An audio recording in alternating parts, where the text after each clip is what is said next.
El emperador Teodosio el Grande levanta su mano derecha en el año 393 después de Cristo. Con un solo gesto, 1000 años de historia se desvanecen. Las estatuas de Zeus caen de sus pedestales. Los templos de Atenea se cierran para siempre. El humo de los sacrificios se extingue sobre el Partenón. Bienvenidos una noche más a Somnialis, viajeros de la noche. Cuéntanos, ¿desde qué rincón del mundo nos acompañas esta noche? Quizás desde una ciudad donde antiguamente se adoraba a estos mismos dioses, o tal vez desde tierras donde nunca llegó su influencia. Es una fría mañana en Constantinopla. Los sacerdotes cristianos marchan hacia los templos paganos con antorchas y mazos. Detrás de ellos, siglos de tradición se convierten en cenizas. Pero esta no es simplemente la historia de una religión que muere. Es la crónica de cómo una cosmovisión completa del universo, una manera de entender lo divino, lo humano y lo natural, se transformó hasta volverse irreconocible. Esta noche exploraremos uno de los cambios culturales más profundos de la historia humana. Descubriremos cómo los dioses que una vez movieron ejércitos, inspiraron arte sublime y dieron sentido a millones de vidas, se convirtieron en meras historias. Veremos las últimas ceremonias secretas en bosques apartados. Conoceremos a los últimos creyentes que arriesgaron sus vidas por mantener viva la llama olímpica. Y comprenderemos por qué este ocaso no fue repentino, sino un lento crepúsculo que duró siglos. Acomódate en tu espacio nocturno. Respira profundo, porque vamos a viajar 1500 años atrás, a presenciar el momento en que el Olimpo, la morada de los inmortales, comenzó su inevitable descenso hacia el silencio. Para comprender cómo cayeron los dioses griegos, primero debemos conocer la altura desde la cual se desplomaron. Es el año 446 a.C. Atenas celebra las grandes Panateneas, el festival más importante del mundo helénico. Más de 50,000 personas se congregan en la Acrópolis. El aire está saturado con el aroma de incienso, mirra y la sangre de 100 bueyes sacrificados. Una procesión de vírgenes vestidas de blanco lleva el peplo sagrado, un manto bordado con escenas de batallas divinas, hasta la estatua de Atenea Partenos. Dentro del Partenón recién inaugurado, la diosa se alza en todo su esplendor. 12 metros de altura, marfil para la piel, oro para el vestido, esmeraldas en sus ojos. La luz del sol mediterráneo se filtra por las columnas dóricas e ilumina su rostro sereno. Los fieles caen de rodillas, abrumados. No están ante un símbolo, están ante la presencia real de lo divino. Según el historiador Heródoto, quien vivió en esa misma época, los griegos no consideraban a sus dioses como creadores todopoderosos, sino como fuerzas cósmicas con las que los humanos debían negociar. Zeus no era omnipotente. Había sido derrocado por su padre Cronos. Prometeo lo había engañado. Los dioses griegos comían, bebían, amaban, se enfurecían y morían en combate. Eran, en cierto modo, humanos magnificados hasta la inmortalidad. Esta característica distintiva de la religión griega la hacía extraordinariamente flexible. No había un libro sagrado. No existía un credo único. Cada ciudad-estado adaptaba los mitos según sus necesidades. En Esparta, Ares, el dios de la guerra, recibía más honor que Atenea, la diosa de la sabiduría. En Atenas, la proporción se invertía. En Corinto, Afrodita reinaba suprema con su templo servido por 1000 prostitutas sagradas. Pero crucemos ahora el Mediterráneo hacia el oriente. En el año 332 a.C., un joven rey macedonio llamado Alejandro Magno conquista el imperio persa. Sus soldados llevan consigo a Zeus, Apolo y Heracles, pero algo extraordinario sucede. En Egipto, Alejandro no destruye los templos de Amón, los adopta. Se declara hijo de Zeus Amón, fusionando al dios griego con la divinidad egipcia. En Babilonia, honra a Marduk. En la India, equipara a Krishna con Heracles. Así nace lo que los historiadores modernos llaman sincretismo religioso. Los dioses griegos comienzan a mezclarse con las divinidades orientales. Esta flexibilidad permite su expansión, pero también siembra las semillas de su transformación. Cuando todo puede ser Zeus, ¿qué es Zeus realmente? El filósofo Teofrasto, discípulo de Aristóteles, escribe en el año 320 a.C. Los hombres educados ya no creen que Zeus lanza truenos desde el Olimpo. Sabemos que son fenómenos atmosféricos, pero los dioses representan principios eternos del cosmos. Esta interpretación alegórica, popular entre la élite intelectual, aleja a los dioses de su realidad concreta y los convierte en abstracciones filosóficas. Mientras tanto, en las aldeas de Grecia, la religión popular permanece vibrante. Los campesinos siguen colocando ofrendas en las encrucijadas para Hécate. Las mujeres celebran los misterios de Deméter en Eleusis, ceremonias secretas que prometen una vida mejor después de la muerte. Los marineros lanzan monedas al mar para apaciguar a Poseidón. Pero el mundo está cambiando rápidamente. En el año 241 a.C., Roma derrota a Cartago en la Primera Guerra Púnica y se convierte en la potencia dominante del Mediterráneo occidental. Los romanos, pragmáticos y supersticiosos, adoptan el panteón griego casi por completo. Zeus se convierte en Júpiter, Atenea en Minerva, Afrodita en Venus. Los nombres cambian, pero los dioses persisten. Sin embargo, Roma introduce una novedad crucial: el culto imperial. Cuando Julio César es asesinado en el año 44 a.C., el Senado lo deifica. Augusto, su heredero, se declara hijo del divino Julio. Los emperadores vivos comienzan a recibir sacrificios como si fueran dioses. Esta práctica diluye la distinción entre lo humano y lo divino, preparando el terreno para futuras transformaciones. Crucemos ahora hacia el Oriente Medio, hacia una pequeña provincia romana llamada Judea. En el año 4 a.C., según los cálculos modernos, nace en Belén un niño judío llamado Yeshua. Los evangelios, escritos décadas después, narran que su nacimiento fue anunciado por ángeles y seguido por una estrella. Lo importante no es la verificación histórica de estos eventos, sino comprender que estamos ante el surgimiento de una cosmovisión radicalmente diferente. El judaísmo, del cual emerge el cristianismo, es una religión monoteísta, un solo Dios, omnipotente, celoso, que prohíbe explícitamente adorar a otras deidades.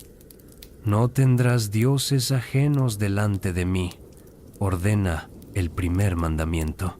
Esta exclusividad contrasta dramáticamente con el politeísmo griego, donde siempre hay espacio para un dios más en el panteón. Pero en el año 30 después de Cristo, cuando Jesús es crucificado en Jerusalén, nadie imagina que su movimiento cambiará el mundo. Los primeros cristianos son una secta judía marginal. Pedro, Pablo y los apóstoles predican en sinagogas. El Imperio Romano ni siquiera los distingue del judaísmo tradicional. Durante el primer siglo después de Cristo, la religión griega todavía florece. El emperador Nerón reconstruye templos paganos. Vespasiano restaura el Coliseo, donde se celebran juegos en honor a Júpiter. El culto a Mitra, un dios persa adoptado por los soldados romanos, se expande por las legiones. El sincretismo alcanza nuevas alturas. En un mismo templo en Alejandría pueden encontrarse estatuas de Serapis, una fusión de Zeus con Osiris, junto a imágenes de Isis, Apolo y el Buda. Pero bajo esta superficie multicultural, tensiones profundas están surgiendo. Los cristianos se niegan rotundamente a participar en el culto imperial. No quemarán incienso ante la estatua del emperador. No reconocerán a ningún dios excepto al suyo. Esta intransigencia los convierte en enemigos del Estado romano, que considera el culto imperial como una prueba de lealtad política, no meramente religiosa. En el año 64 después de Cristo, Roma arde. El emperador Nerón culpa a los cristianos.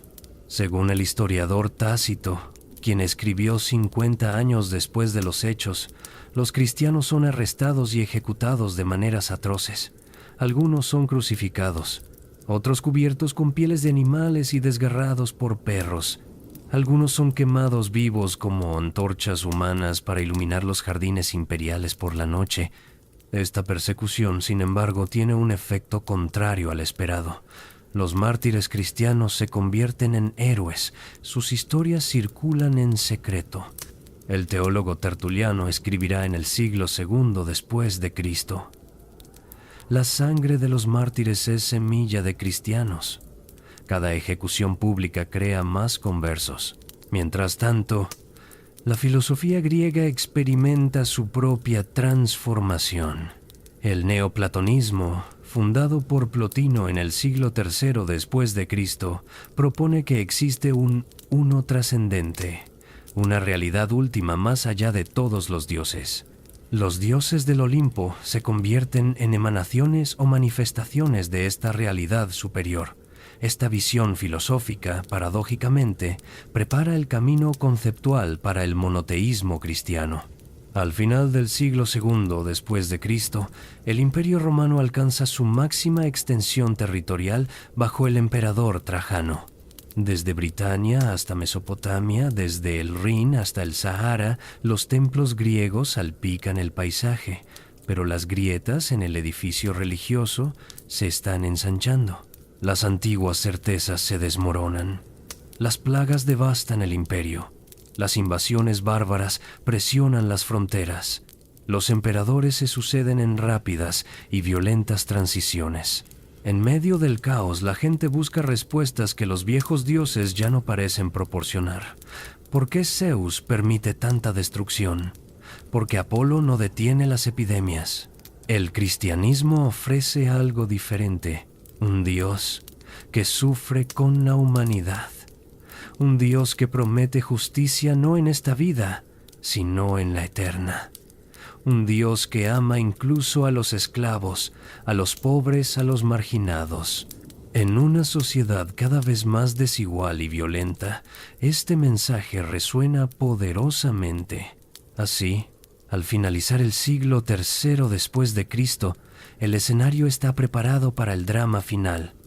Los dioses del Olimpo aún reciben sacrificios, sus templos aún dominan las ciudades, pero fuerzas históricas, filosóficas y sociales convergen hacia un punto de ruptura inevitable. Es el año 303 después de Cristo. El emperador Diocleciano está preocupado. Desde su palacio en Nicomedia, en la actual Turquía, contempla reportes alarmantes. Los cristianos ya no son una secta marginal. Han infiltrado la administración imperial, el ejército, incluso la corte. Y lo más inquietante, se niegan a honrar a los dioses tradicionales. Cada sacrificio no realizado, cada templo ignorado, debilita la Pax Deorum, el pacto sagrado entre Roma y las divinidades que garantizan la prosperidad del imperio. El 23 de febrero del 303, Diocleciano emite el primer edicto de lo que la historia llamará la Gran Persecución. Las iglesias cristianas deben ser demolidas, las escrituras cristianas quemadas, los cristianos que ocupan cargos públicos despedidos. Quienes se nieguen a sacrificar a los dioses serán ejecutados. Durante los siguientes 8 años, el Imperio Romano desata la persecución más sistemática y violenta contra el cristianismo. Según las actas de los mártires, documentos de autenticidad debatida pero valor histórico indiscutible, miles mueren. En Egipto, el obispo Pedro de Alejandría es decapitado. En España, Vicente de Zaragoza es torturado con garfios de hierro. En el norte de África, Perpetua y Felicidad son arrojadas a las bestias en el anfiteatro de Cartago. Pero algo extraordinario está sucediendo simultáneamente. En las catacumbas bajo Roma, en las cuevas de Capadocia, en los desiertos de Egipto, los cristianos no solo resisten, se multiplican, desarrollan estructuras paralelas de poder, obispos que administran comunidades, diáconos que distribuyen alimentos, redes de solidaridad que cuidan a viudas y huérfanos. Mientras el Estado romano se desintegra bajo crisis económicas y guerras civiles, la Iglesia cristiana se fortalece como una sociedad alternativa dentro del imperio. En el año 305, Diocleciano abdica exhausto. El sistema de gobierno que había establecido, la tetrarquía con 4 gobernantes compartiendo el poder, colapsa inmediatamente en guerra civil. 4 generales se disputan el trono, entre ellos un comandante militar llamado Constantino. Es el 28 de octubre del año 312 después de Cristo. La batalla del Puente Milvio está a punto de comenzar. Constantino acampa con sus tropas a las afueras de Roma. Según el historiador Eusebio de Cesarea, quien escribió 2 décadas después, Constantino tiene una visión al mediodía. En el cielo, sobre el sol, aparece una cruz de luz con las palabras «In hoc signo vinces». Con este signo vencerás. Esa noche, Cristo se le aparece en sueños y le ordena usar el signo cristiano en batalla. Los historiadores modernos debaten ferozmente la autenticidad de esta visión. ¿Fue un fenómeno astronómico? ¿Un rayo de sol refractado por cristales de hielo? ¿Una invención posterior para justificar su conversión? Lo que importa es esto. Constantino ordena a sus soldados pintar el crismón, el monograma de Cristo, en sus escudos. Al día siguiente, derrota a su rival Magencio en el Puente Milvio. El cadáver de Magencio es arrastrado del río Tíber.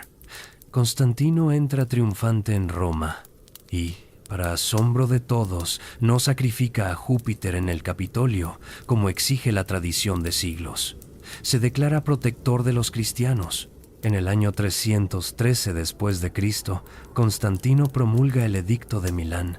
La persecución termina, el cristianismo es legalizado, los bienes confiscados a la Iglesia deben devolverse. Por primera vez en 3 siglos, los cristianos pueden adorar públicamente sin temor a la muerte. Pero Constantino va más allá. Comienza a favorecer activamente al cristianismo. Exime al clero de impuestos. Financia la construcción de basílicas magníficas. En el año 325 convoca el Concilio de Nicea, el primer concilio ecuménico de la historia, donde 300 obispos debaten y establecen la doctrina oficial cristiana. Los templos paganos observan estos desarrollos con creciente inquietud. Es importante entender que Constantino nunca prohibió explícitamente el paganismo. De hecho, mantuvo su título de Pontifex Maximus, sumo sacerdote de la religión tradicional romana, hasta su muerte. Permitió que continuaran los sacrificios. Siguió acuñando monedas con imágenes de Sol Invictus, el Sol Invencible, una deidad pagana. Lo que hizo fue más sutil y, a largo plazo, más devastador. Desvió recursos estatales hacia la Iglesia cristiana. Los obispos cristianos recibieron autoridad judicial. Los templos paganos dejaron de recibir mantenimiento estatal. Lentamente, inexorablemente, el equilibrio de poder se inclinó. En el año 330, Constantino funda una nueva capital, Constantinopla, sobre la antigua ciudad griega de Bizancio. Esta ciudad, diseñada desde cero, contiene iglesias cristianas monumentales. El foro de Constantino alberga una columna gigantesca con una estatua del emperador portando la corona radiada de Apolo. Pero los pies de esta estatua contienen, según la leyenda, las reliquias del verdadero rostro de Cristo. Sincretismo y contradicción conviven en cada esquina. Los filósofos paganos comprenden que están presenciando el fin de una era. Libanio de Antioquía, el más prominente orador del siglo IV después de Cristo, escribe elegías sobre los templos abandonados. Describe cómo las estatuas de los dioses se cubren de musgo, cómo los festivales tradicionales pierden asistentes año tras año, cómo los jóvenes educados ya no estudian a Homero y Hesíodo, sino el Antiguo y Nuevo Testamento. Pero no todos los paganos se rinden sin lucha. En el año 361, un joven emperador llamado Juliano asciende al trono. Sobrino de Constantino, fue criado como cristiano, pero en secreto se convirtió al paganismo durante sus estudios filosóficos en Atenas. Cuando se convierte en emperador, intenta lo imposible: restaurar la religión tradicional. Juliano revoca los privilegios a la iglesia cristiana, redistribuye fondos a los templos paganos, restaura altares, restablece los sacrificios, escribe tratados filosóficos defendiendo el politeísmo. Su obra Contra los Galileos argumenta que el cristianismo es una superstición irracional comparada con la sofisticada teología griega. Durante 18 meses, parece que el reloj histórico retrocede. Pero el 26 de junio del año 363, durante una campaña militar contra los persas, Juliano recibe una herida de lanza en el abdomen. Muere esa misma noche a los 32 años. Según los escritores cristianos, sus últimas palabras fueron: «Venciste, Galileo». Según fuentes paganas, murió filosóficamente, discutiendo sobre la inmortalidad del alma con sus amigos. La verdad histórica probablemente se encuentra en algún punto intermedio, pero lo que es indiscutible es esto: con la muerte de Juliano, muere la última oportunidad real de restauración pagana desde el poder imperial. Su sucesor, Joviano, restaura inmediatamente los privilegios cristianos, y los emperadores subsiguientes aceleran el proceso de cristianización. Valentiniano I y Valente prohíben los sacrificios nocturnos, tradicionalmente asociados con la magia. Graciano se niega a usar el título de Pontifex Maximus, rompiendo una tradición de 1000 años. En las provincias orientales del imperio, el cambio es igualmente dramático. En Egipto, los monjes cristianos del desierto comienzan a atacar templos paganos. Antonio el Grande, considerado el padre del monaquismo, predica contra los demonios que habitan en los santuarios de Isis y Serapis. Pacomio organiza comunidades monásticas militantes. Los choques violentos entre cristianos y paganos se vuelven cada vez más frecuentes. En Siria, Simeón el estilita se encarama en una columna de 15 metros de altura y predica contra el paganismo durante 37 años sin bajar. Miles de peregrinos acuden a escucharlo. Su ejemplo inspira a docenas de imitadores. Estos atletas de Cristo, como se llamaban a sí mismos, representan una forma de religiosidad radicalmente diferente al ritualismo cívico del paganismo tradicional. Mientras tanto, en las universidades de Atenas, Alejandría y Antioquía, los últimos grandes filósofos paganos enseñan neoplatonismo a una generación menguante de estudiantes. Hipatia de Alejandría, matemática y filósofa, mantiene una escuela donde cristianos y paganos estudian juntos geometría, astronomía y filosofía. Su existencia simboliza la posibilidad de convivencia intelectual, pero las fuerzas de la intolerancia están ganando terreno. En el año 380 después de Cristo, el emperador Teodosio el Grande asciende al trono.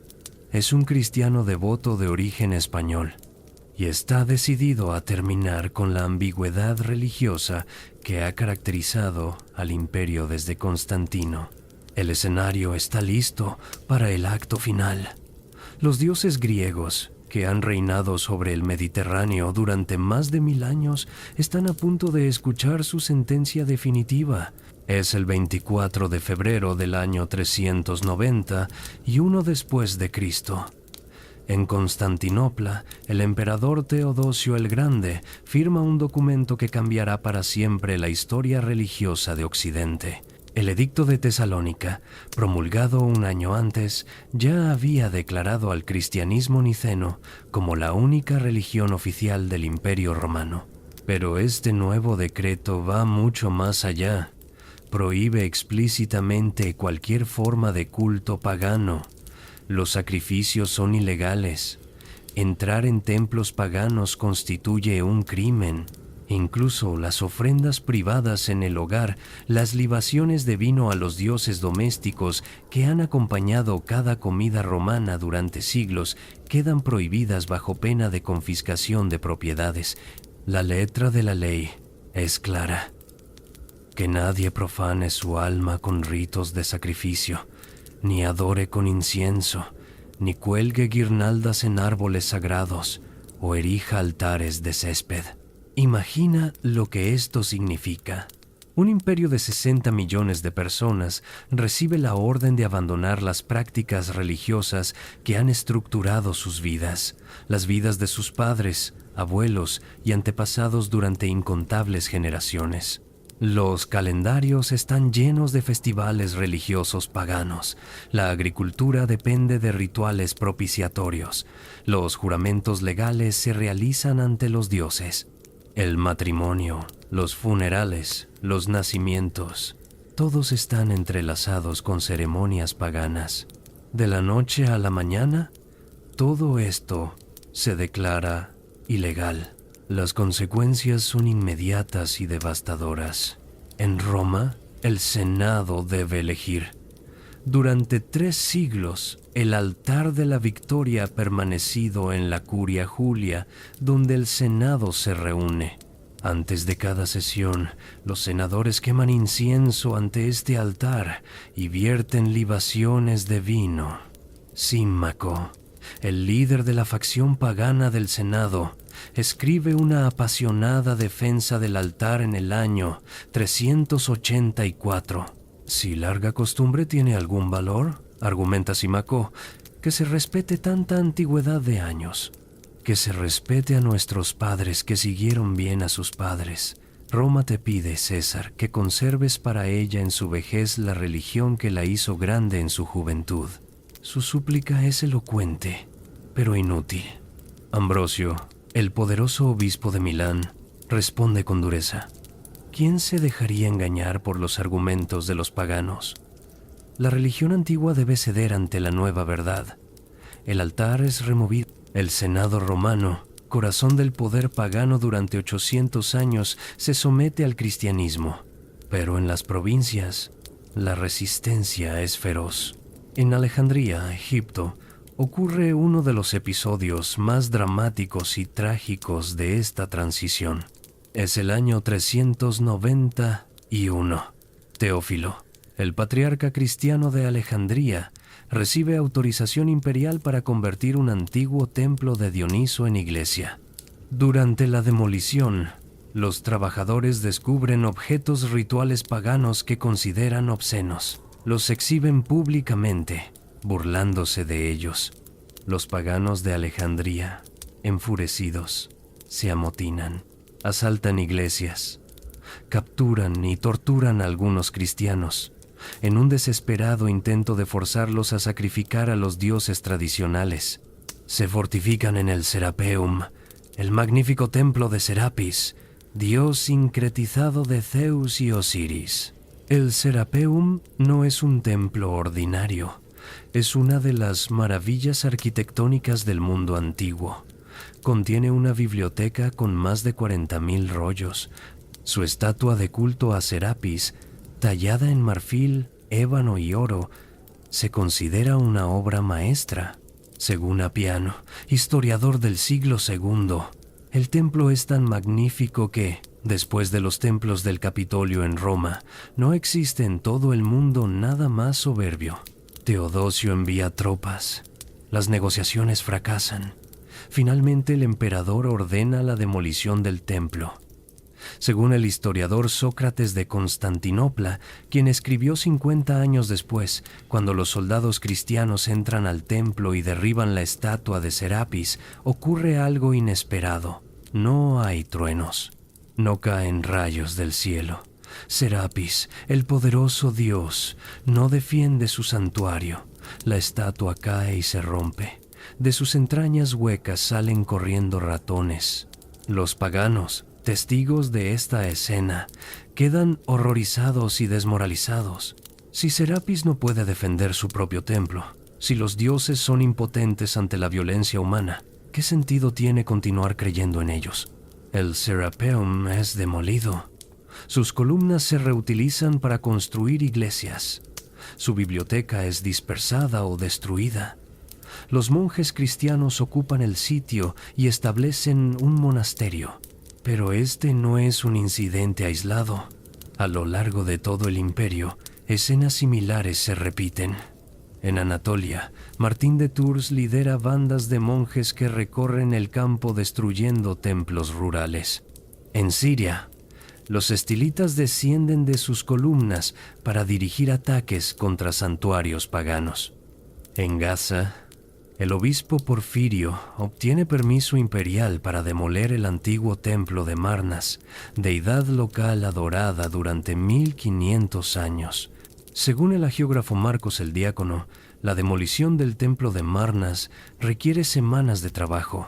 Las paredes son tan gruesas y los cimientos tan profundos que los trabajadores deben usar palancas, cuerdas y fuego. Cuando finalmente cae, el obispo Porfirio ordena pavimentar el sitio y construir letrinas públicas sobre él, como insulto final. No todos los cristianos aprueban esta violencia. Juan Crisóstomo, arzobispo de Constantinopla, predica en el año 398: no destruyamos templos con nuestras manos, sino con nuestras palabras. No ataquemos a los paganos con violencia, sino convenzámoslos con argumentos. Pero sus llamados a la moderación son ignorados en gran medida. Los intelectuales paganos observan horrorizados la destrucción de una civilización. Eunapio de Sardes, historiador y filósofo, escribe amargamente sobre la destrucción del Serapeum. Aquellos que la mayoría de la gente llama monjes, hombres en apariencia, pero que viven como cerdos, realizaron infinitas ofensas indescriptibles contra los helenos. Consideraban una hazaña impía no cometer impiedad, pero las voces de protesta son cada vez más débiles. Los paganos educados enfrentan un dilema imposible. Si defienden abiertamente su religión, arriesgan confiscación de propiedades, exilio o peor. Si se convierten nominalmente al cristianismo manteniendo en secreto sus creencias, viven en constante temor de ser descubiertos. Algunos eligen un tercer camino: la reinterpretación filosófica. Proclo de Atenas, el último gran filósofo neoplatónico del siglo V, argumenta que los dioses del Olimpo son emanaciones del uno trascendente, símbolos de realidades metafísicas superiores. Zeus no es realmente un hombre barbudo que lanza rayos. Es el principio del orden cósmico. Atenea es la sabiduría divina. Afrodita es el amor que une todas las cosas. Esta interpretación alegórica, irónicamente, preserva los mitos mientras vacía a los dioses de su realidad concreta. ¿Qué sentido tiene sacrificar un toro a una abstracción filosófica? En el año 393, Teodosio promulga una nueva serie de decretos aún más severos. Prohíbe incluso observar pasivamente ceremonias paganas. Mirar un sacrificio es ilegal. Pasar cerca de un templo pagano con intención devocional constituye un crimen. Los magistrados que no apliquen estas leyes serán multados personalmente. El sistema legal del imperio se convierte en instrumento de conversión forzada. Pero quizás el golpe más devastador no viene de la violencia o la legislación, sino de la economía. Los templos paganos no son solo lugares de culto. Son instituciones económicas complejas, poseen tierras, emplean sacerdotes, guardias, escribas, músicos. Los festivales religiosos impulsan la economía local, atrayendo peregrinos, vendedores, artesanos. Cuando Teodosio corta el financiamiento estatal y confisca las propiedades de los templos, todo este sistema colapsa. Los sacerdotes paganos quedan desempleados. Algunos se convierten al cristianismo para sobrevivir. Otros emigran a regiones fronterizas donde las nuevas leyes se aplican menos estrictamente. Muchos simplemente desaparecen de los registros históricos. En el año 395, Teodosio muere. Sus hijos, Arcadio en el este y Honorio en el oeste, continúan y aceleran sus políticas. En el año 399, un nuevo decreto ordena la destrucción física de los templos rurales, que hasta entonces habían sido tolerados porque estaban lejos de las ciudades. Bandas de monjes recorren el campo. En algunas áreas, los campesinos paganos resisten violentamente. En otros lugares, las comunidades enteras se convierten en masa pragmáticamente para evitar represalias. La arqueología moderna revela la extensión de esta destrucción. En sitios por todo el Mediterráneo, los arqueólogos encuentran estatuas deliberadamente desfiguradas, cabezas de dioses rotas sistemáticamente, altares volcados, mosaicos cubiertos con argamasa, inscripciones borradas. Pero no todo es destrucción. Algunos templos son convertidos en iglesias, preservando así su estructura arquitectónica.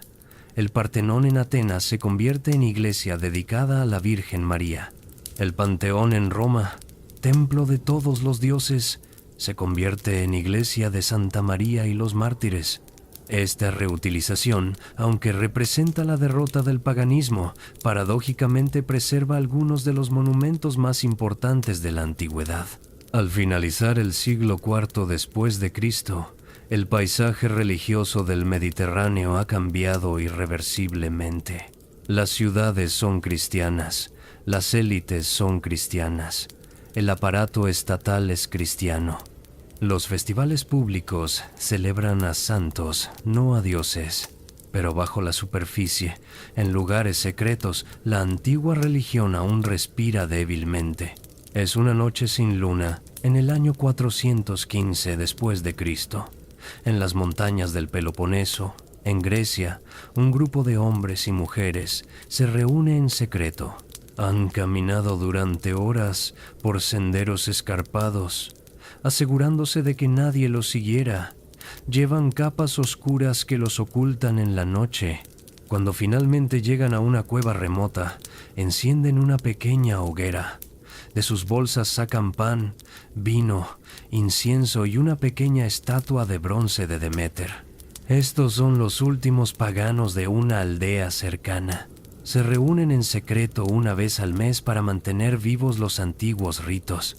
El mayor entre ellos, un anciano de 70 años, recuerda cuando estos mismos rituales se celebraban abiertamente en el templo del pueblo. Su padre fue sacerdote de Zeus. Su abuelo mantuvo la llama sagrada en Olimpia. Ahora, todo eso ha desaparecido. El templo de su pueblo es una iglesia. Sus vecinos son cristianos o fingen serlo. Él y este pequeño grupo son los últimos. Cuando mueran, nadie más recordará las oraciones correctas, los gestos precisos, las ofrendas apropiadas. Comienzan el ritual.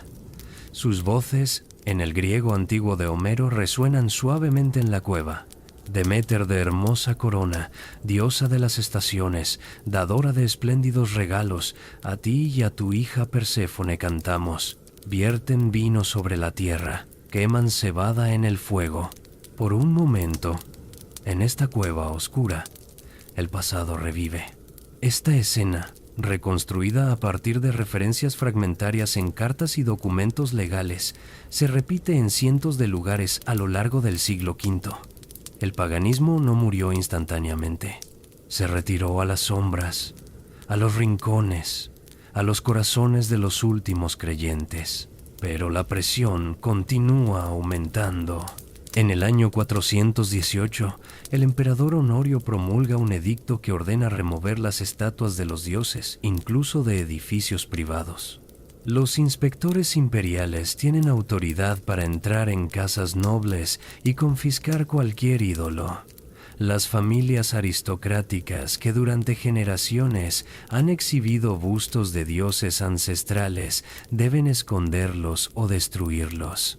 Algunas familias encuentran soluciones creativas. Reinterpretan las estatuas como arte decorativo, no objetos de culto.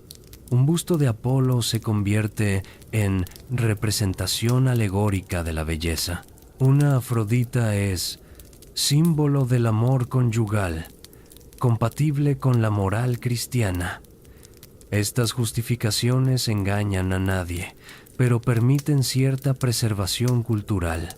En las universidades, los últimos reductos de paganismo académico luchan por sobrevivir. La escuela neoplatónica de Atenas, fundada por Platón 9 siglos antes, continúa operando.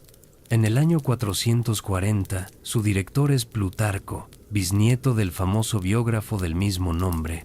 Enseña a estudiantes de todo el Mediterráneo los misterios del Timeo y el Parménides.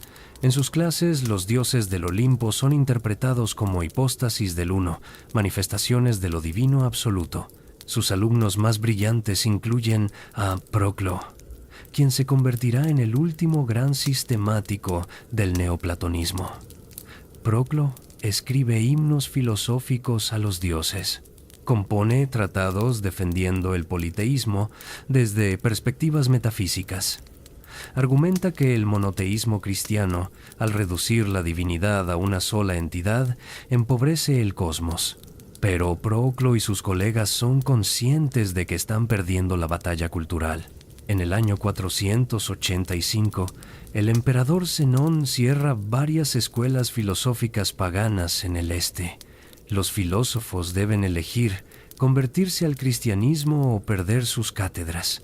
Algunos se convierten sinceramente. Otros aceptan un bautismo nominal mientras mantienen sus creencias privadas.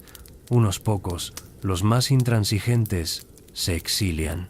Un grupo de filósofos neoplatónicos viaja hasta Persia, buscando refugio en la corte del emperador sasánida Cosroes I. Piensan que en un imperio zoroastriano, tolerante con la diversidad religiosa, encontrarán libertad para filosofar. Pero la realidad los decepciona. Aunque no son perseguidos, se sienten culturalmente aislados.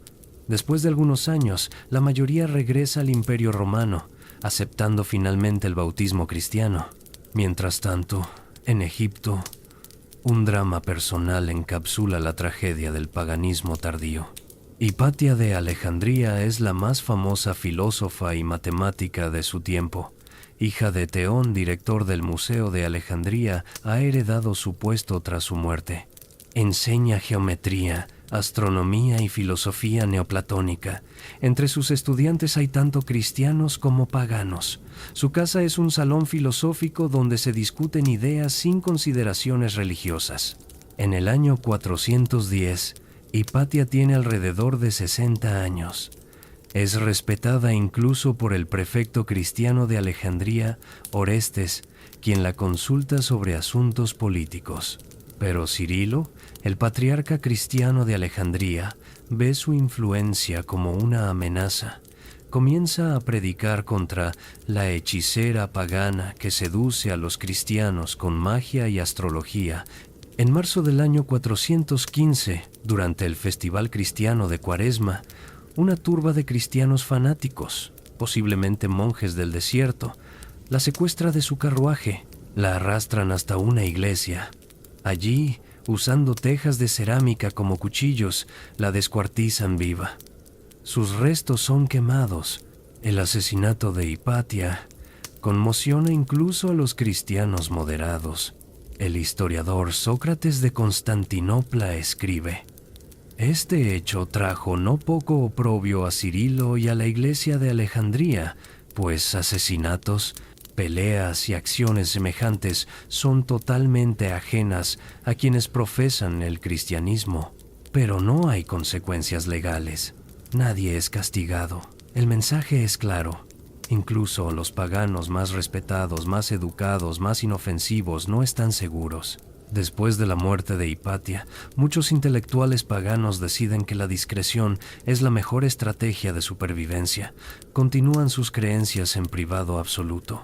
En público, conforman con el cristianismo. En las áreas rurales, sin embargo, el paganismo persiste más abiertamente.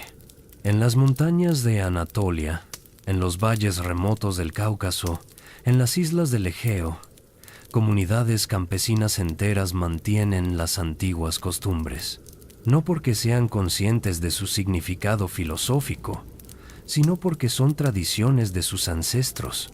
Las ceremonias de fertilidad, los rituales de cosecha, las ofrendas en manantiales sagrados, todo continúa como ha continuado durante milenios.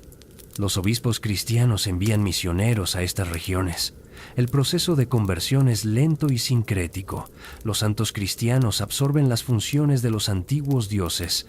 San Jorge se convierte en protector de rebaños, rol anteriormente de Pan. Santa Marina cura enfermedades de mujeres, como antes hacía Artemisa. La Virgen María asume las características de Deméter como Madre Divina. Este sincretismo preserva estructuras del paganismo bajo barniz cristiano. Todavía hoy, en Grecia rural, ciertas prácticas tienen orígenes paganos indiscutibles, aunque los practicantes no lo sepan. Pero la Iglesia cristiana está cada vez menos tolerante, incluso con estas supervivencias benignas. En el año 468, el emperador León I promulga leyes contra los persistentes en error pagano. Las penas incluyen pérdida de ciudadanía, confiscación de propiedades y, en casos extremos, ejecución. La legislación es particularmente severa contra excristianos que retornan al paganismo, considerados apóstatas. A pesar de todo, algunos focos de resistencia persisten. En el año 500, más de un siglo después de que Teodosio prohibiera el paganismo, el obispo Cesario de Arles se queja en sus sermones de que los campesinos galos todavía consultan a divinos, cuelgan amuletos paganos en sus casas y celebran las calendas de enero con rituales que honran a Llano. En Italia, el Papa Gelasio I escribe contra las Lupercalias, un antiguo festival romano celebrado el 15 de febrero. Todavía en el año 495, nobles cristianos participan en este festival pagano, corriendo desnudos por las calles golpeando espectadores con tiras de cuero de cabra, supuestamente para promover fertilidad. La persistencia de estas prácticas irrita profundamente a las autoridades eclesiásticas. ¿Cómo puede el cristianismo triunfar completamente si los viejos dioses todavía reciben homenaje? La respuesta de la Iglesia es multifacética. Sustituye los festivales paganos con celebraciones cristianas en las mismas fechas. La Saturnalia romana se convierte en Navidad.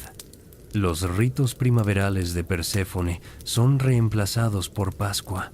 Los templos paganos son reconsagrados como iglesias, preferiblemente dedicadas a mártires que murieron en esos mismos sitios.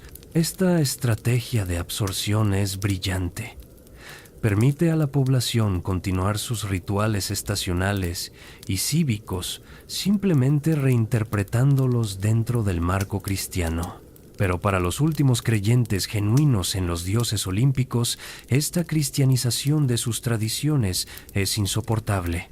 Ver el templo donde sus abuelos sacrificaron a Atenea, ahora ocupado por monjes cantando salmos, es una herida que nunca cierra. En el año 525, algo extraordinario sucede. El emperador bizantino Justiniano primero decide terminar definitivamente con cualquier residuo de paganismo.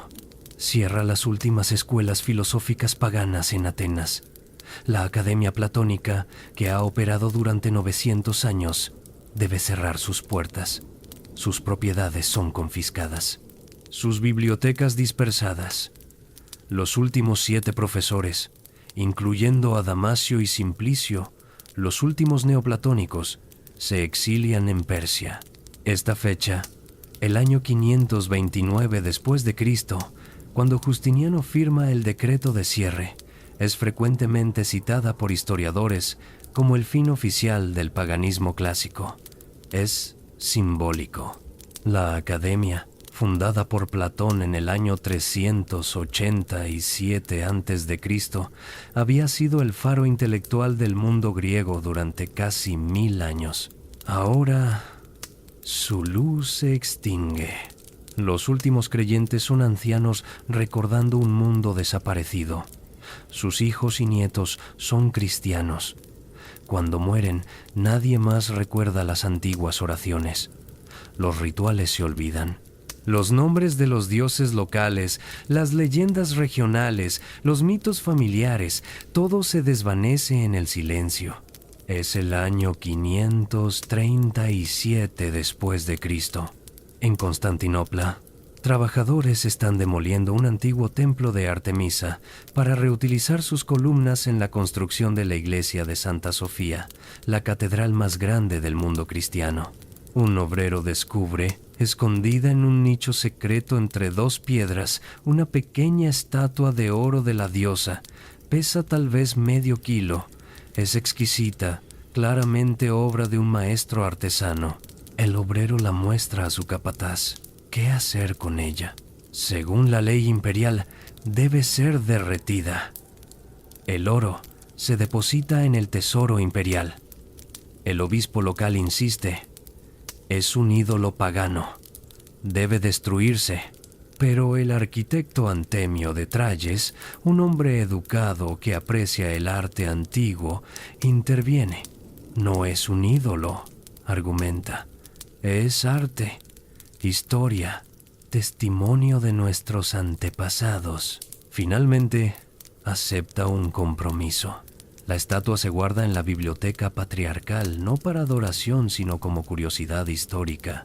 Esta escena multiplica por 1000, captura la tensión entre destrucción y preservación que caracteriza la transición del paganismo al cristianismo. No todo fue destruido. De hecho, mucho más sobrevivió de lo que podríamos esperar dado el fervor iconoclasta de los primeros cristianos. Pero lo que sobrevivió lo hizo por razones complejas y a menudo contradictorias. Comencemos con la destrucción, porque fue real y extensiva. Las investigaciones arqueológicas modernas revelan la magnitud de la devastación. En Éfeso, el magnífico templo de Artemisa, una de las 7 maravillas del mundo antiguo, fue saqueado y desmontado piedra a piedra. Sus columnas fueron transportadas a Constantinopla para construir Santa Sofía. La estatua de culto, tallada en ébano y oro, desapareció. Solo quedan los cimientos. En Olimpia, donde durante 1000 años se celebraron los Juegos Olímpicos, el templo de Zeus fue deliberadamente incendiado en el siglo V.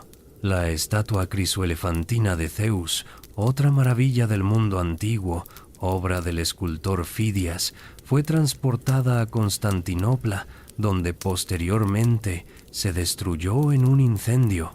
Los Juegos Olímpicos, celebrados cada 4 años desde el año 776 a.C., fueron prohibidos por Teodosio en el año 393. No se celebrarían nuevamente hasta 1500 años después, cuando se reiniciaron en el año 1896. En Delfos, el oráculo más famoso del mundo antiguo, el templo de Apolo fue cerrado. Durante siglos, reyes, generales y ciudadanos habían viajado desde todo el Mediterráneo para consultar a la Pitia, la sacerdotisa que transmitía las palabras de Apolo. Ahora, silencio. El emperador Teodosio envió tropas para asegurar que no se realizaran más consultas. Los tesoros del templo fueron confiscados. Según el poeta cristiano Prudencio, quien escribió alrededor del año 400, esta supresión del oráculo fue una victoria sobre los demonios engañadores. Pero los intelectuales paganos, como el historiador Eunapio, lamentaron la pérdida de la voz más sabia de la humanidad. Miles de estatuas fueron destruidas sistemáticamente. La arqueología encuentra evidencia consistente de iconoclasia deliberada. Narices rotas, ojos vaciados, genitales mutilados. Los cristianos consideraban las estatuas como receptáculos de demonios. Destruirlas no era vandalismo, sino exorcismo. Pero junto a esta destrucción ocurrió algo curioso, una preservación selectiva. Muchas estatuas no fueron destruidas, sino reinterpretadas. Una estatua de Zeus sosteniendo un rayo podía convertirse en Dios Padre. Una Afrodita pudorosa se transformaba en Eva o María Magdalena. Los emperadores cristianos, aunque prohibían el culto pagano, apreciaban el arte clásico como símbolo de prestigio cultural. Constantino decoró su nueva capital, Constantinopla, con estatuas paganas saqueadas de todo el imperio. El foro de Constantino exhibía las musas de Delfos, el trípode de Platea, estatuas de Apolo y Afrodita. No para adorarlas, enfatizaba, sino como ornamento urbano y recordatorio de la antigua gloria griega. Esta ambigüedad permitió la supervivencia de arte excepcional. El Coloso de Constantino, una estatua gigantesca del emperador que incorporaba elementos visuales de Zeus y Apolo, combinaba iconografía pagana con autoridad cristiana. Nadie sabía exactamente si era arte, propaganda o algo intermedio. Los manuscritos experimentaron un destino similar. Miles de textos paganos se perdieron. Tragedias de Esquilo, Sófocles y Eurípides, poemas épicos del ciclo troyano, historias de Ctesias y Timeo, tratados científicos de Eratóstenes y Aristarco. La destrucción fue especialmente severa con textos mágicos, astrológicos o que defendían explícitamente el paganismo. Pero muchos textos clásicos fueron preservados por copistas cristianos. ¿Por qué? Primero, porque los clásicos griegos formaban la base de la educación. Incluso en el siglo VI, cualquier persona educada debía conocer a Homero, Platón y Aristóteles. Los padres de la Iglesia como Basilio de Cesarea argumentaban que los clásicos paganos podían estudiarse selectivamente, extrayendo su sabiduría moral mientras se rechazaba su teología falsa. Segundo, porque muchos clásicos podían reinterpretarse en clave cristiana. La Eneida de Virgilio, con su profecía de un niño divino que traería una edad de oro, se leía como predicción del nacimiento de Cristo. Los textos de Platón sobre el uno trascendente se consideraban anticipaciones de la teología cristiana. Incluso Homero podía alegorizar hasta extraer significados cristianos. Tercero, porque los monasterios necesitaban pergamino. El pergamino era caro. Una práctica común era raspar textos antiguos y reutilizar el pergamino para copiar textos cristianos.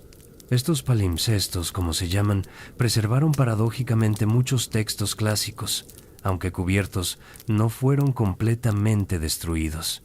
Tecnología moderna de imagen multispectral ha recuperado textos considerados perdidos de palimpsestos bizantinos.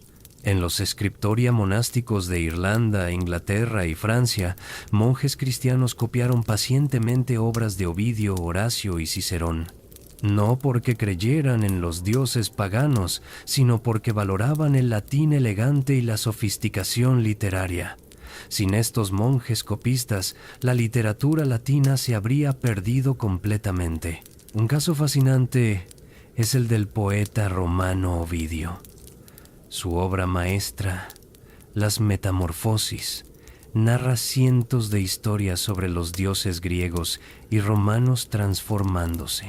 Es fundamentalmente un compendio de mitología pagana. Sin embargo, fue uno de los textos más copiados en la Edad Media. ¿Por qué? Porque los lectores medievales lo interpretaron como alegoría cristiana. Las transformaciones se leían como símbolos de la conversión espiritual. Dafne, convirtiéndose en laurel, representaba al alma huyendo del pecado. Narciso, enamorándose de su reflejo, era advertencia contra el orgullo. Esta gimnasia interpretativa permitió la supervivencia de mitología pagana en pleno corazón de la Europa cristiana. La filosofía griega experimentó el destino más complejo. Platón y Aristóteles eran demasiado valiosos para descartarlos. Habían establecido el vocabulario filosófico con el que se discutía cualquier tema abstracto. Los padres de la Iglesia los habían usado extensivamente. Agustín de Hipona estructuró su teología usando conceptos neoplatónicos. Tomás de Aquino, siglos después, cristianizaría a Aristóteles. Pero otros filósofos fueron menos afortunados. Los estoicos, con su énfasis en la apatía emocional y la aceptación del destino, chocaban con la doctrina cristiana de la salvación personal. Los epicúreos, que negaban la providencia divina y la inmortalidad del alma, eran anatema. La mayoría de sus escritos se perdieron. Del filósofo Epicuro, quien escribió más de 300 obras según catálogos antiguos, solo sobreviven 3 cartas y fragmentos. De las obras del estoico Crisipo, 35 rollos completos según Diógenes Laercio, solo tenemos citas en otros autores. La pérdida es incalculable, pero también es selectiva, no aleatoria. Sobrevivió lo que los cristianos consideraron valioso, o al menos no amenazante. En las artes visuales, la transformación fue igualmente dramática. El arte cristiano temprano era iconoclasta.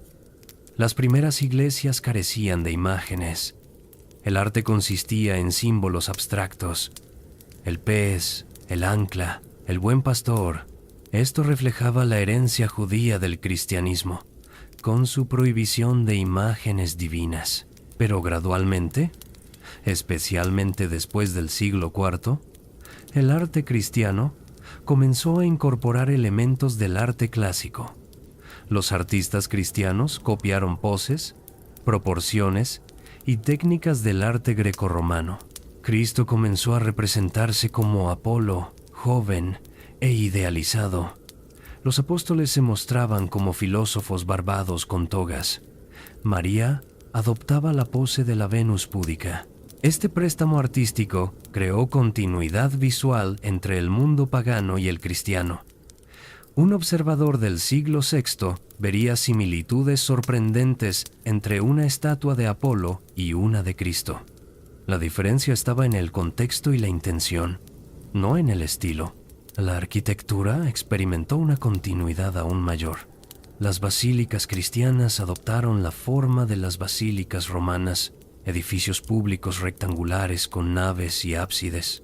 Los arquitectos cristianos reutilizaron columnas de templos paganos. Las técnicas de construcción permanecieron idénticas. El resultado es que, arquitectónicamente, una iglesia cristiana del siglo VI se parece mucho más a un templo romano del siglo II que a una mezquita del siglo VIII o una catedral gótica del siglo XIII. Esta continuidad formal oculta una discontinuidad radical de contenido. Los espacios son similares, pero las prácticas son completamente diferentes. Donde antes se sacrificaban animales, ahora se celebra la Eucaristía. Donde antes se consultaba oráculos, ahora se veneran reliquias de santos. En el derecho romano, la transformación fue pragmática. El emperador Justiniano, en el siglo VI, codificó el derecho romano en el Corpus Iuris Civilis. Esta compilación se convirtió en la base del derecho europeo, pero tuvo que eliminar o modificar leyes que presuponían el paganismo. Referencias a sacrificios, auspicios, oráculos, fueron removidas o reinterpretadas. Sin embargo, la estructura lógica del derecho romano sobrevivió intacta. Los conceptos de propiedad, contrato, herencia, procedimiento judicial, todo continuó. El derecho romano, despojado de su ropaje pagano, se convirtió en el derecho de la cristiandad. Al finalizar el siglo VI, después de 2 siglos de cristianización, el paisaje cultural del Mediterráneo ha cambiado, pero no completamente. Es un híbrido, cristianismo en teología y ritual. pero grecorromano en filosofía, arte, arquitectura, derecho y educación. Los dioses del Olimpo han muerto oficialmente, pero sus huellas están por todas partes. Es una noche de verano en el año 1453. En Florencia, Italia, un joven de 21 años llamado Alessandro Filippepi, quien más tarde será conocido como Botticelli, contempla un manuscrito antiguo recién llegado de Constantinopla. Es una copia de la Teogonía de Hesíodo, uno de los textos fundacionales sobre los dioses griegos. Constantinopla acaba de caer ante los turcos otomanos. Cientos de eruditos bizantinos han huido a Italia, trayendo consigo tesoros literarios que Occidente no había visto en siglos. Botticelli, comisionado por los Medici, familia más poderosa de Florencia, está preparando una pintura extraordinaria. Se llamará El nacimiento de Venus. Mostrará a Afrodita, la diosa del amor, emergiendo del mar sobre una concha, exactamente como describen los mitos antiguos. Será una celebración abierta, pública y orgullosa del paganismo clásico. Y nadie lo acusará de herejía. Nadie lo quemará en la hoguera. La Iglesia Católica, lejos de condenarlo, encargará sus propias representaciones de temas mitológicos. El Papa Julio II contratará a Rafael para decorar sus apartamentos privados en el Vaticano con frescos de dioses paganos. ¿Cómo es posible? ¿Cómo los dioses supuestamente muertos durante 1000 años regresan triunfantes? La respuesta es compleja y paradójica. Los dioses griegos nunca murieron completamente. Simplemente dormitaron durante la Edad Media, esperando su momento de regresar. Retrocedamos para comprender cómo sobrevivieron en la sombra. Durante los siglos oscuros, del V al X después de Cristo, cuando Europa occidental se fragmentó en reinos bárbaros, la cultura clásica se preservó en lugares inesperados. En los monasterios irlandeses, monjes que nunca habían visto Roma copiaban meticulosamente a Virgilio y Ovidio. En el Imperio bizantino, aunque cristiano, la educación seguía basándose en Homero. En el Califato Abbasí, en Bagdad, eruditos musulmanes traducían a Platón y Aristóteles al árabe, comentándolos y preservándolos. El filósofo persa Al-Farabi, en el siglo X, escribió: los griegos alcanzaron la cumbre del conocimiento humano. Los eruditos islámicos no adoraban a Zeus, pero respetaban profundamente la filosofía y la ciencia griegas. Cuando estas traducciones árabes regresaron a Europa occidental en el siglo XII, a través de España y Sicilia, reintrodujeron a Aristóteles completo. Los europeos medievales habían perdido la mayoría de sus obras. Ahora las recuperaban vía el árabe. Este rodeo intelectual salvó la filosofía griega, pero los dioses como figuras de culto permanecían dormidos. Se estudiaban como mitología, no como religión viva. Se alegorizar como símbolos morales. Se usaban como decoración en manuscritos iluminados, pero nadie los adoraba. Hasta el Renacimiento. El Renacimiento italiano, comenzando en el siglo XIV, representó una revolución cultural. Humanistas como Petrarca y Boccaccio argumentaron que la antigüedad clásica no era pagana y pecaminosa, sino la cumbre de la civilización humana. Debía estudiarse, imitarse, celebrarse. Esta idea era radical. Durante 1000 años, la Iglesia había enseñado que todo lo anterior a Cristo era preparación o error. El mundo pagano estaba sumido en pecado, esperando redención. Los humanistas invirtieron esta narrativa. El mundo clásico fue una edad de oro. La Edad Media, con su ignorancia y superstición, fue el verdadero período oscuro. En las academias de Florencia y Roma, eruditos comenzaron a estudiar griego. Marsilio Ficino tradujo todo Platón al latín. Pico della Mirandola estudió hebreo, árabe y caldeo para comparar tradiciones filosóficas. Los Medici establecieron una academia platónica que deliberadamente imitaba la academia original de Atenas. Estos humanistas no eran paganos en el sentido religioso, seguían siendo cristianos, al menos nominalmente, pero desarrollaron lo que podríamos llamar paganismo cultural. Admiraban los valores, la estética, la filosofía del mundo clásico, en el arte. Esta admiración se expresó espectacularmente. Donatello esculpió un David desnudo en bronce, la primera escultura independiente de desnudo completo desde la antigüedad. Miguel Ángel talló su David en mármol, directamente inspirado en estatuas griegas de atletas. Rafael pintó la escuela de Atenas, mostrando a Platón y Aristóteles rodeados de filósofos antiguos en un magnífico templo clásico. Estas obras eran paganas en todo excepto el nombre. Celebraban el cuerpo humano, la belleza física, la razón natural, exactamente como habían hecho los griegos. Los humanistas desarrollaron justificaciones teológicas para esta celebración. Argumentaban que Dios había dotado a los paganos antiguos con luz natural de razón que les permitió alcanzar verdades profundas. Platón era un Moisés hablando griego. Los mitos paganos eran alegorizaciones de verdades cristianas. Esta gimnasia intelectual permitió la resurrección cultural del paganismo dentro de un marco cristiano, pero hubo límites claros. Nadie sugirió adorar realmente a Zeus. Nadie propuso sacrificar toros a Apolo. El paganismo renacentista era estético y filosófico, no religioso. Incluso así, la Iglesia ocasionalmente reaccionaba con nerviosismo. En el año 1497, el monje dominico Savonarola organizó la Hoguera de las Vanidades en Florencia. Miles de objetos considerados pecaminosos fueron quemados públicamente. Libros paganos, pinturas profanas, instrumentos musicales, espejos, cosméticos.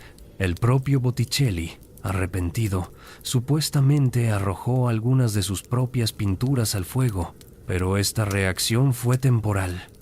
Savonarola fue excomulgado y ejecutado al año siguiente. El Renacimiento continuó. En el siglo XVI, la imprenta de Gutenberg democratizó el acceso a textos clásicos. Ediciones de Homero, Virgilio, Ovidio y Platón circularon por toda Europa. Cualquier persona educada podía leer los mitos en lenguas originales. Esto transformó la mitología griega en patrimonio cultural común de Europa. Los dioses se convirtieron en vocabulario compartido para el arte, la literatura, la filosofía. Crucemos ahora a los siglos XVII y XVIII, la era de la Ilustración.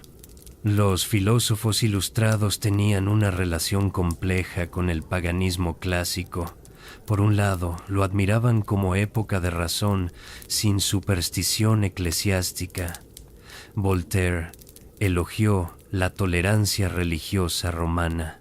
Edward Gibbon, en su monumental historia de la decadencia y caída del Imperio Romano, argumentó controvertidamente que el cristianismo debilitó Roma. Por otro lado, los ilustrados no querían restaurar literalmente el paganismo. Su religión era el deísmo, un dios creador abstracto revelado por razón, no revelación.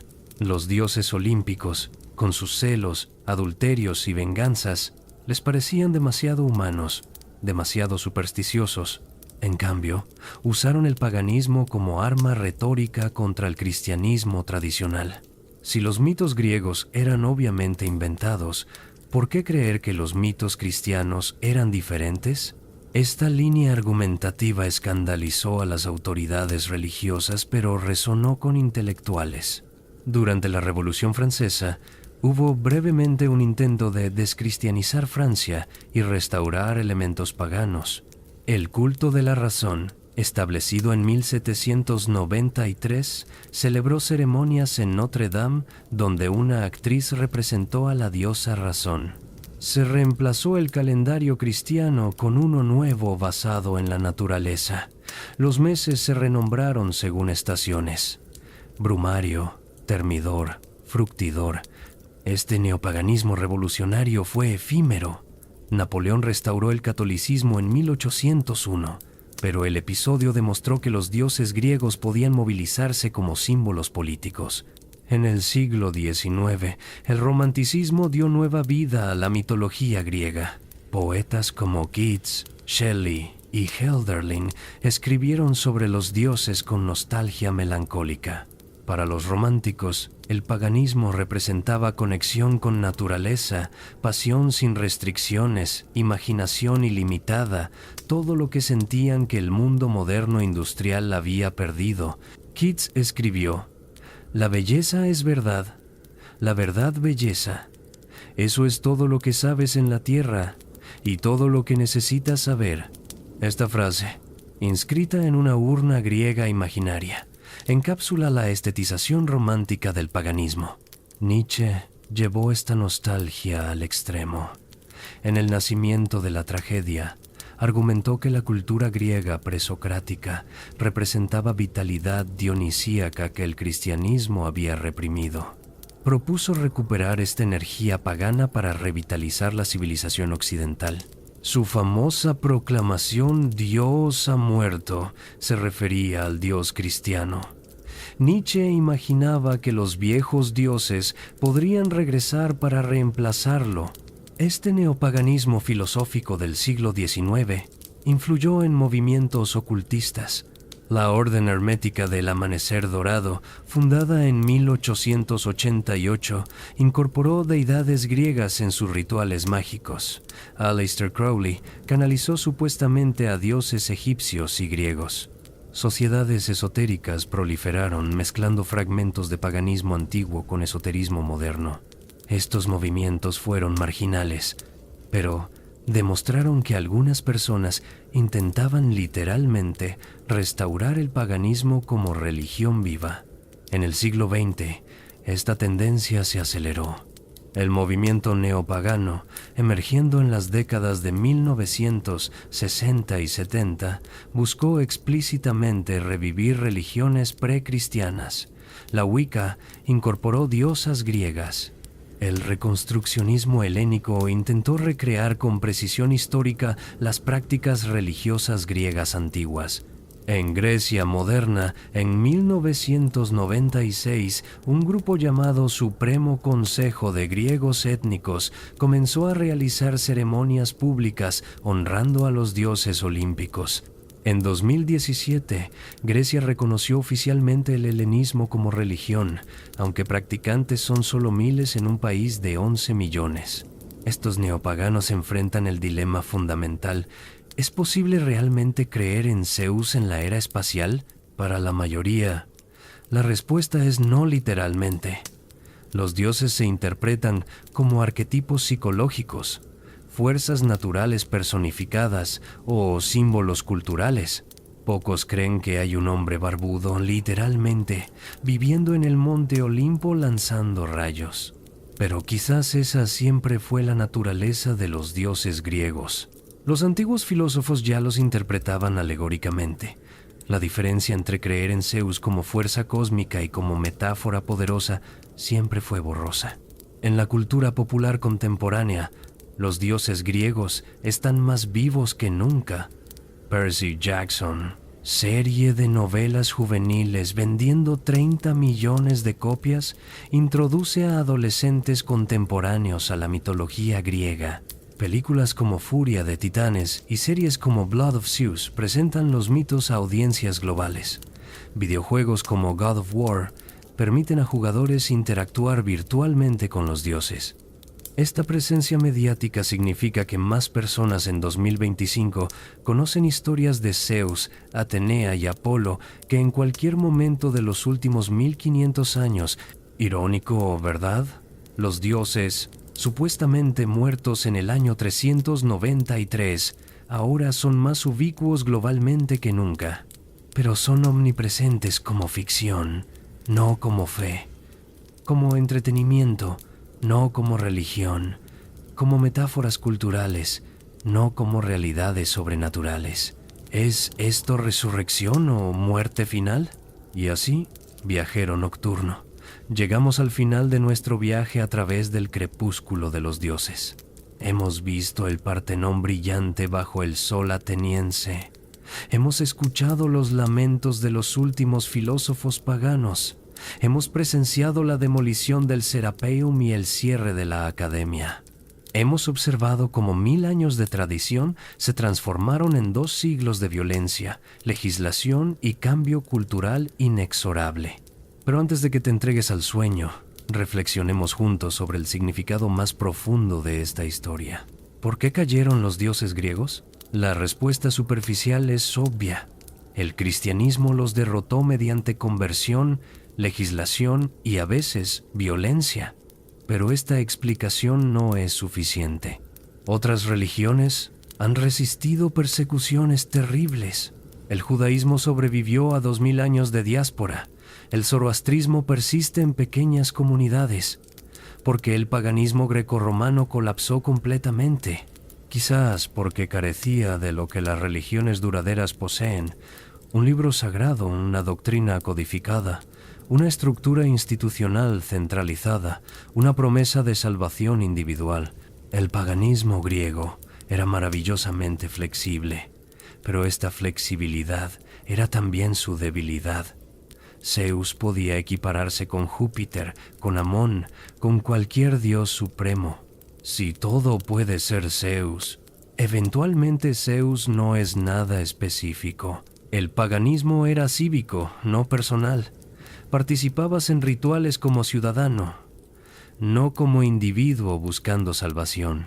Cuando el Estado romano se cristianizó, el paganismo perdió su contexto institucional y simplemente se evaporó.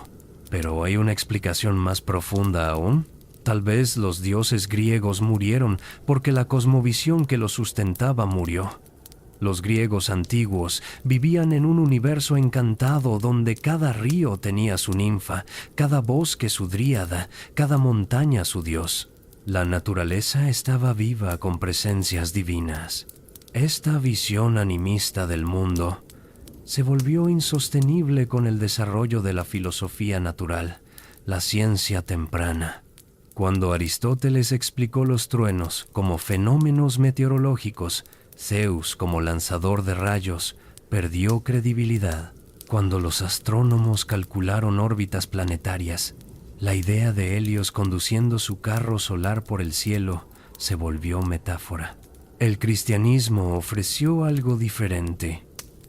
Un Dios trascendente, fuera de la naturaleza, que creó el universo pero no es parte de él. Esta teología se adaptó mejor al universo desencantado que la ciencia estaba revelando. Paradójicamente, el monoteísmo cristiano, al sacar lo divino fuera del mundo natural, permitió la secularización eventual de la naturaleza. Si Dios no está en los ríos y montañas, podemos estudiarlo científicamente sin sacrilegio. Los dioses paganos, demasiado entrelazados con procesos naturales, no pudieron sobrevivir el avance del conocimiento natural. Pero esto nos lleva a una pregunta inquietante para nuestra propia época. Si los dioses griegos murieron porque su cosmovisión se volvió insostenible, ¿qué pasa cuando la cosmovisión cristiana enfrenta crisis similares? En sociedades secularizadas, donde millones ya no creen literalmente en cielo, infierno o resurrección, ¿estamos presenciando otro ocaso de dioses? Nietzsche lo vio venir. Su proclamación de que Dios ha muerto no era celebración sino diagnóstico. Reconoció que la modernidad había vuelto insostenible el teísmo tradicional para muchas personas educadas. Predijo siglos de nihilismo mientras la humanidad buscaba nuevos fundamentos de significado. Tal vez estamos en medio de una transición tan profunda como la del siglo IV, no de paganismo a cristianismo, sino de teísmo a algo aún no claro, humanismo secular, espiritualidad ecléctica, ciencia como cosmovisión. El futuro dirá, pero aquí hay algo que debemos aprender de los dioses caídos. Todas las certezas humanas son provisionales. Los romanos del siglo II después de Cristo estaban absolutamente seguros de que sus dioses protegerían el imperio para siempre. Los cristianos del siglo V estaban igualmente seguros de que el paganismo jamás resurgiría. Ambos se equivocaron. Las civilizaciones cambian, las creencias se transforman. Lo que parece eterno es temporal. Lo que parece muerto puede revivir en formas inesperadas. Los dioses griegos lo demuestran. Oficialmente muertos desde el año 393, revivieron en el Renacimiento, inspiraron la Ilustración, alimentaron el romanticismo y ahora proliferan en la cultura popular global. No como objetos de adoración, quizás, pero sí como símbolos permanentes de la imaginación humana. Zeus, Atenea, Afrodita y Apolo se han vuelto inmortales precisamente porque murieron como dioses. Liberados de templos y rituales específicos, trascienden tiempo y lugar. Son ahora propiedad común de la humanidad, no posesión exclusiva de ninguna cultura.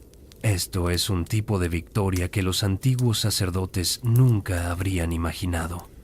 Los dioses ya no reciben sacrificios, pero inspiran infinitamente más arte, literatura y pensamiento que cuando eran adorados activamente. Tal vez esto revela algo profundo sobre lo divino. Quizás los dioses, cualquier dios, son finalmente proyecciones de las preocupaciones, valores y esperanzas humanas más profundas. No existen independientemente de nosotros, pero tampoco son meras invenciones. Son algo intermedio, símbolos vivientes a través de los cuales procesamos los misterios de la existencia. Si esto es cierto, entonces los dioses nunca mueren realmente. Se transforman. Zeus se convierte en Dios, Padre se convierte en primer motor, se convierte en fundamento del ser. Afrodita se convierte en amor, Cortés se convierte en eros freudiano, se convierte en anhelo existencial. Los nombres cambian, las historias se reescriben, pero las realidades humanas fundamentales que estos símbolos representan, poder, sabiduría, amor, belleza, muerte, permanecen. Entonces, viajero nocturno, mientras te preparas para dormir, considera esto. Estamos todos navegando la transición entre cosmovisiones, entre edades del mundo. Los dioses de nuestros abuelos pueden no ser los nuestros. Los dioses de nuestros nietos pueden ser inimaginables para nosotros. Y eso está bien. El declive de los dioses griegos nos enseña que podemos sobrevivir el colapso de certezas. Las sociedades se adaptan, los humanos encuentran nuevos significados. La vida continúa. También nos enseña humildad. Nuestras verdades más preciadas pueden ser las supersticiones de generaciones futuras. Nuestras certezas más firmes pueden desmoronarse. Pero también nos enseña algo esperanzador. La belleza y la sabiduría de las tradiciones pasadas no se pierden completamente, se transforman, se integran, se reinterpretan. El mejor de la antigüedad clásica sobrevivió su muerte oficial y enriqueció todo lo que vino después. Tal vez así debe ser. Tal vez cada edad debe matar los dioses de sus ancestros para descubrir los propios. Y tal vez cada edad redescubre, sorprendida, que los viejos dioses tenían algo valioso que decir después de todo. Antes de despedirnos esta noche, queremos invitarte a participar en nuestra comunidad Somnialis. ¿Qué otros grandes cambios históricos te gustaría explorar en futuras noches? ¿El fin del Imperio Romano? ¿La caída de Constantinopla? ¿El colapso de las civilizaciones mesoamericanas ante los conquistadores? Déjanos tus sugerencias en los comentarios. Leemos cada uno, y muchas de nuestras historias surgen de vuestras peticiones. Y si estos viajes nocturnos por la historia te ayudan a reflexionar, a imaginar, a soñar de manera más profunda, considera suscribirte a Somnialis. No es solo un canal de historia, es una comunidad de almas curiosas que encuentran en el pasado perspectivas para entender el presente y el futuro. Así que ahora, amigo nocturno, es momento de soltar las preocupaciones del día. Imagina por un momento que estás acostado no en tu cama, sino en una colina griega bajo las estrellas. las mismas estrellas que contemplaron los antiguos cuando sus dioses aún caminaban la tierra. Siente la brisa mediterránea.